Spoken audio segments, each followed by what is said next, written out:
Hello friends, welcome to our channel. आज के video में हम सर्वनाम प्रोनाउन के बारे में बात करने वाले हैं।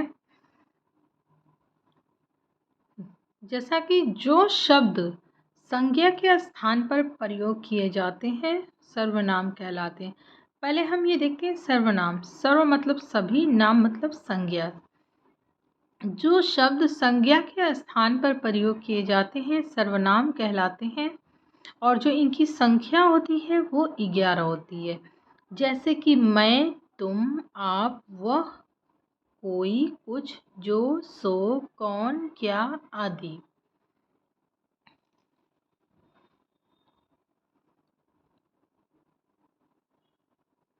सर्वनाम के भेद।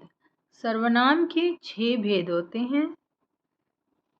पहला है पुरुषवाचक सर्वनाम, निजवाचक सर्वनाम, निश्चयवाचक सर्वनाम, अनिश्चयवाचक सर्वनाम। नंबर 5 है संबोधक सर्वनाम।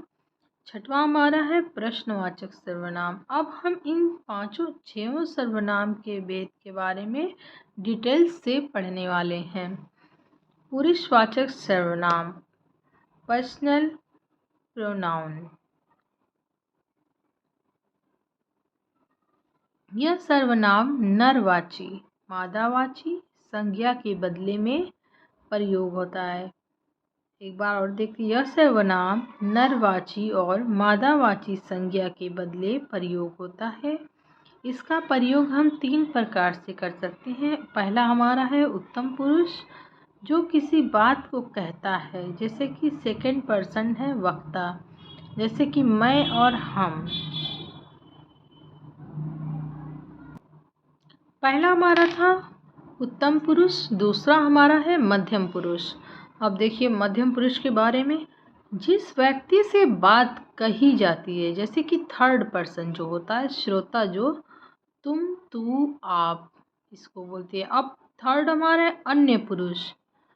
उत्तम पुरुष, मध्यम पुरुष और अन्य पुरुष, जिसके बारे में बात कही जाती है, जैसे कि आप और हम मिलकर किसी दूसरे तीसरे के बारे में बात कर रहे हैं तो वो अन्य पुरुष हो गए, जैसे वह और वे।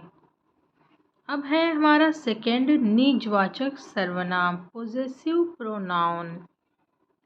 इस सर्वनाम का प्रयोग अपने या स्वयं के अर्थ में होता है, जैसे आप स्वयं खुद अपने लिए करते हैं। इस सर्वनाम का प्रयोग अपने लिए स्वयं के अर्थ में होता है, जैसे आप, खुद, अपने। एग्जाम्पल है आप भला तो जग भला, मतलब अगर हम भले हैं तो दुनिया भी भली हो सकती है।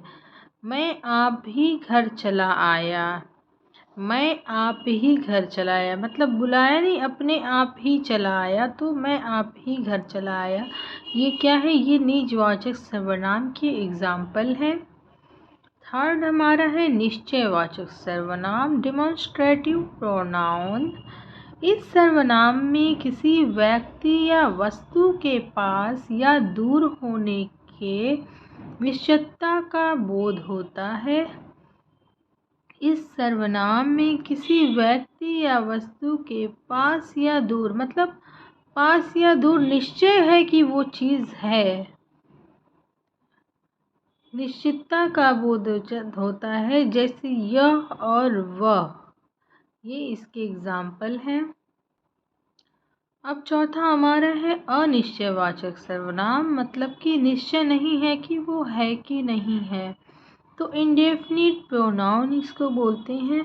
इस सर्वनाम में व्यक्ति या वस्तु के निश्चितता का बोध नहीं होता है। अनिश्चय से ही समझ में आ जा रहा है कि इसमें निश्चितता नहीं पाई जाती है और इसमें इसका बोध नहीं होता है, जैसे कि कोई, कुछ भी, मतलब कोई व्यक्ति, निश्चय नहीं है कि कौन सा व्यक्ति है। कुछ चीज़ है, जैसे कौन सी चीज़ है, ये निश्चय नहीं है, तो इसको अनिश्चयवाचक सर्वनाम कहते हैं। पांचवा हमारा है संबंधवाचक सर्वनाम। यह सर्वनाम 2 शब्दों को जोड़ने का कार्य करता है, जैसे जो, सो, जो जैसा करेगा वैसा पाएगा। ये क्या है? संबंधवाचक सर्वनाम है, मतलब जो जैसा करता है, अगर अच्छा कार्य कर रहा है तो उसके साथ भी अच्छा ही होगा। और बुरे का तो पता ही है, अगर बुरा कार्य करोगे तो अपने साथ भी बुरा होगा।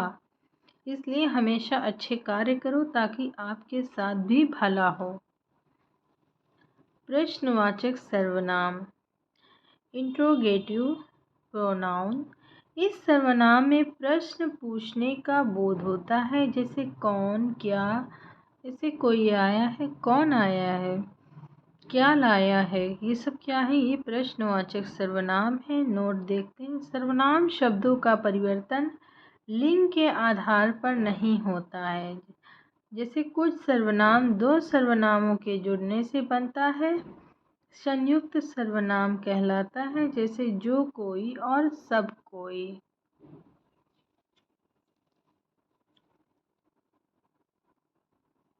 हर कोई, कुछ और, कोई न कोई, कुछ कुछ, कुछ न कुछ।